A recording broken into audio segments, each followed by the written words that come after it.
Y toca hablar de cultura aquí en el programa como cada viernes y hablamos de teatro canario, que nos da muy buenas noticias últimamente. Esta semana hemos conocido la nominación de Irma Correa a los premios Helen Hayes, que son los Oscar en definitiva del teatro en Washington. Laura Ramírez está nominada en la categoría de Mejor Obra de Teatro, ¿verdad? Buenos días. Sí, buenos días, Marta. Como decías, Irma Correa continúa enlazando éxitos. En 2008 recibió un premio Max, el año pasado estuvo nominada con otro texto de nuevo a esos premios Max y este año le va a tocar viajar a Washington para esos prestigiosos premios por otra obra, por la de El viejo, el joven y el mar. Ella es actriz y dramaturga y nos acompaña esta mañana. Muy buenos días, Irma. Este reconocimiento, esta nominación, ya en sí misma es un espaldarazo para la carrera de una dramaturga. ¿Te lo esperabas? Para nada. Pero para nada en un sentido muy amplio de la palabra, porque el texto fue escrito en español, estrenado en español, con subtítulos en inglés. Sí que es verdad que tuvo bastante éxito, pero bueno, soy consciente de que son unos premios americanos, donde se premia la excelencia teatral americana, de estrenos en América. Y bueno, yo no dejo de ser una española que de repente aterrizó allí a estrenar un texto en español, así que me siento como que me han colado, no sé, no me lo esperaba, pero en absoluto. Vamos. Claro, porque tú la obra la estrenas el año pasado en Washington precisamente, sí. Por eso llega esta nominación que no te esperabas, entre otras cosas, porque es, si no la primera, una de las primeras veces que se nomina a alguien de fuera de Estados Unidos para estos premios. Claro, alguien de fuera de Estados Unidos y sobre todo un texto escrito en español, lo que te digo. O sea, yo comparto nominación con 4 hombres americanos que han escrito unas obras en inglés. O sea, un perfil totalmente inusual y además el tema del que hablas en la obra también es muy nacional. Hablas de Unamuno, además de su estancia en Fuerteventura y de ese plan de fuga que tuvo días antes de que le dieran ya el indulto. Vamos, vas a hablar de Canarias, de España, de un personaje de español, exacto. ¿Desde dónde abordas esta parte de la historia de Unamuno? ¿Cómo empieza, dice? Sí, ¿cómo aborda la obra ese momento? Ah, vale, la trama. El momento histórico, sí. Bueno, pues esto realmente, es un hecho real.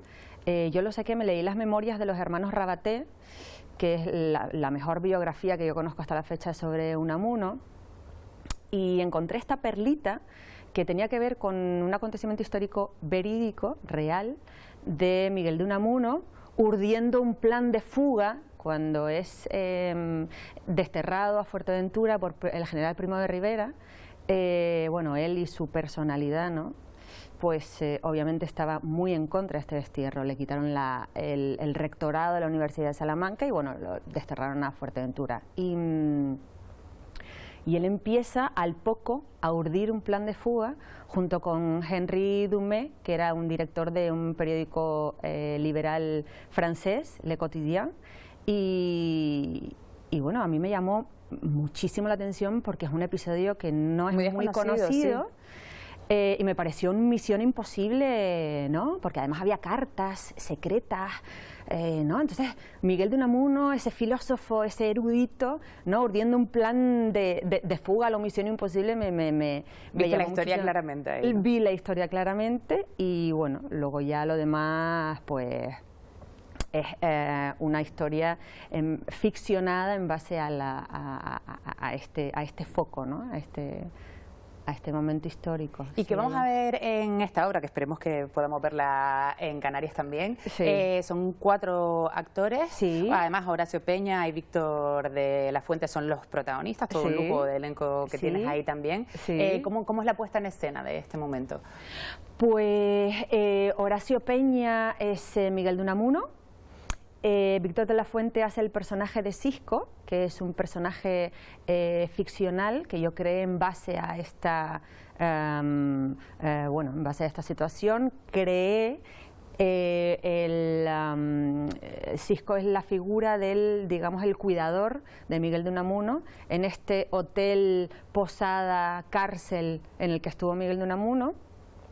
Y yo, bueno, pensé que tenía que tener alguien que lo estuviera controlando, que no fue muy así, pero bueno, dramáticamente a mí me convenía, entonces quise crear un conflicto generacional, Miguel de Unamuno, que ya tenía una edad, y Cisco es un joven pescador analfabeto que quiere cazar a la ballena Moby Dick, ¿no? Él piensa que Moby Dick existe y es bueno, el contrapunto entre generacional y también cultural, ¿no? O sea, la cultura de la erudición por parte de Miguel de Unamuno y la cultura de la naturaleza, del observar las estrellas, del saber leer las aguas y las mareas, ¿no? De ahí el título, ¿no? Exacto, sí.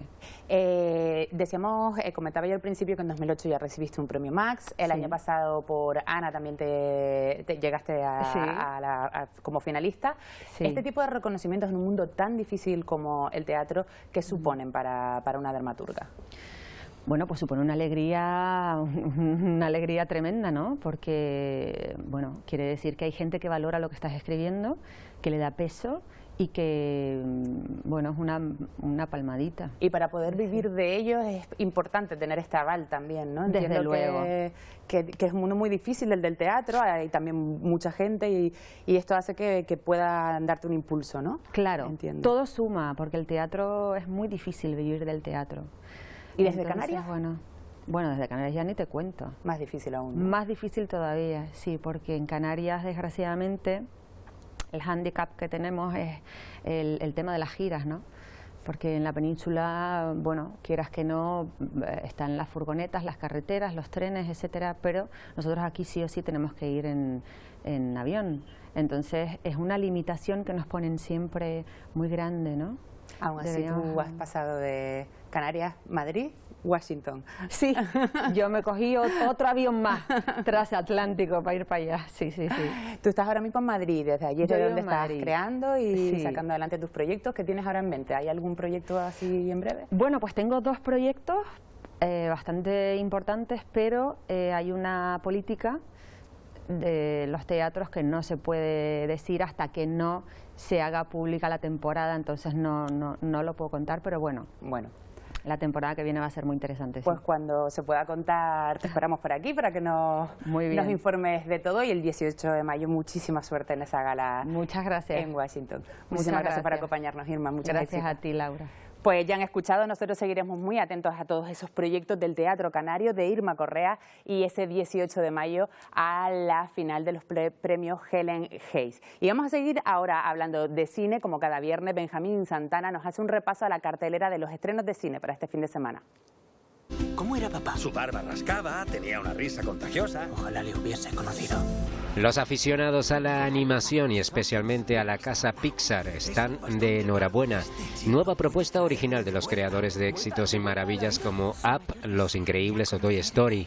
En esta ocasión veremos un mundo muy parecido al nuestro, con la diferencia de que sus habitantes son elfos, magos o unicornios. ¡Aguanta!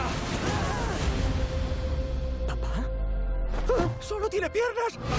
Comenzando fabricación de memoria. Inicien secuencia. Y del mundo del cómic nace Bloodshot, la historia de un hombre casi indestructible con los rasgos del taquillero Vin Diesel. Críticas muy tibias para este nuevo festival de efectos especiales y hazañas imposibles. Te están manipulando. Fijen objetivo para eliminación.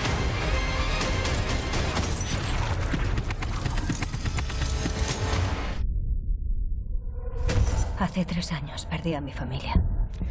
Mucho menos ha gustado, a pesar de contar con actores más queridos por la crítica, El ritmo de la venganza, enésima historia de una mujer que ha perdido a su familia en un atentado aéreo y vuelve convertida en peligrosa asesina para exterminar a sus autores.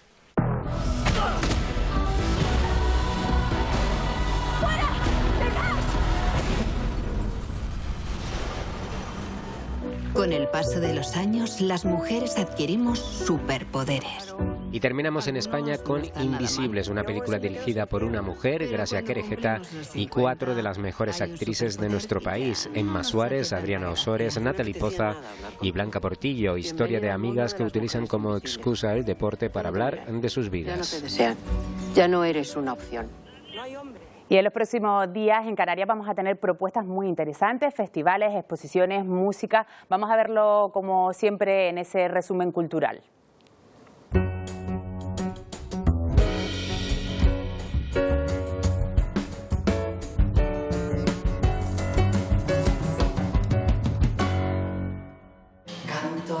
Pedro Pastor forma parte de la amplia programación de esta cuarta edición de Soplo de Letras, en la que además de música, Conquetama, Mara o Los Locos Descalzos estarán presentes, el humor, la danza, el teatro, pero sobre todo la literatura. Espacio a los escritores para presentar sus libros, escritores canarios, como cosa estelar que nos visita el finalista del Premio Planeta, Manuel Vilas.